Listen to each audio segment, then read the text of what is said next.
2017 жылдын 24 февралында кабыл алынган пробация мыйзамына ылайык мөөнөтүнөн мурда шарттуу бошотулган жарандарга социалдык көмөк көрсөтүүгө жана аларга карата кайра социалдаштыруу боюнча чаралар көрүлүп келет. Буга ылайык Жети-Өгүз райондук пробация органы, райондук мамлекеттик администрация жана жергиликтүү өз алдынча башкаруу органдары тарабынан 2020 жылдын 9 айында пробация кардарларына социалдык жактан жардам көрсөтүлгөн. Тактап айтсак, бул жарандар азык-түлүк жана жумуш менен камсыз болуп, ошондой эле медициналык жардам ала алышты. Маселени жеринде чечкенге жетиштик бүгүн. Мындан ары дагы байланышып, тыгыз байланышта болуп, ошо муктаж болгон кардарларга жардам берүү боюнча макулдаштык. Биз өзүбүз дагы ошо жарандардын муктаждыгын аныктап, айыл өкмөт башчыларына, мамлекеттик мекемелер башчыларына сунуштама киргизип, кайрылмай болдук. Кардарлардын муктаждыктарын кандай муктаждыктары бар, ошо карап жетишкен кардарларды муктаждыктарын чечүү үчүн бүгүнкү жардам аталышындагы мероприятияга катыштырдым. Жардам алышты, баары ыраазы болуп кетишти. Мен ойлойм, ушул кардарлар мындан ары коомго аралашып, баягы өзүнүн алсына койгон максатына жетет болуш керек деп ойлойм.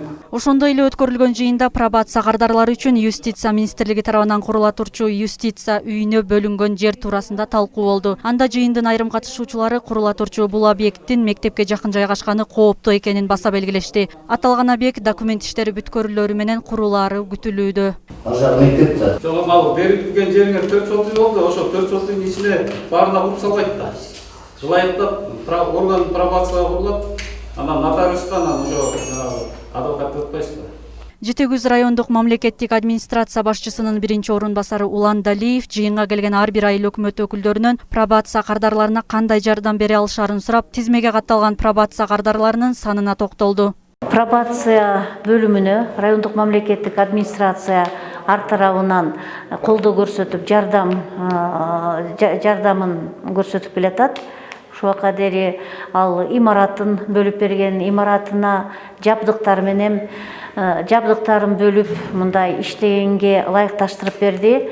Андан тышкары азыркы жыйында уктуңар силер, бизде социалдык коргоо бөлүмүнүн жумушка жайгаштыруу бөлүмү бар, центр занятости дейт.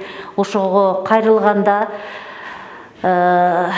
ошо пробация эмеге душар болгон кардарлар, алар кайра окутуу, жаңы бир ыкма менен билим берүү, жумушка жайгаштыруу, анан аларды мындай учетко алып, ар тараптан жардам бергенге, мукташтыгын аныктап туруп, жардам бергенге аракет кылабыз. Жыйындын жүрүшүнө улай жардам аттуу иш-чара пробация органы тарабынан уюштурулду. Иш-чарага пробация кардарлары катышып, кызыктырган суроолорун берүүгө мүмкүнчүлүк түзүлдү. Ал эми социалдык өнүктүрүү башкармалыгы, калкты паспорттоштуруу жана жалпы дарыгерлер борборунун кызматкерлери берилген суроолорго жооп берип, кардарлардын көйгөйүн чечип берүүнү убадалашты.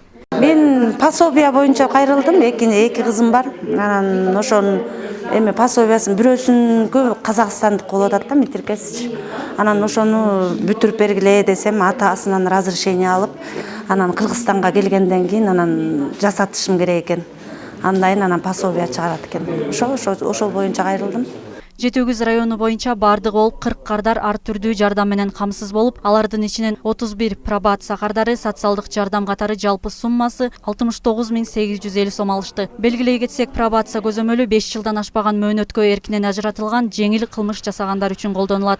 Айнура Орозобекова, Нурлан Чойбеков, Скул жаңылыктар кызматы үчүн Жети-Өгүз районунан.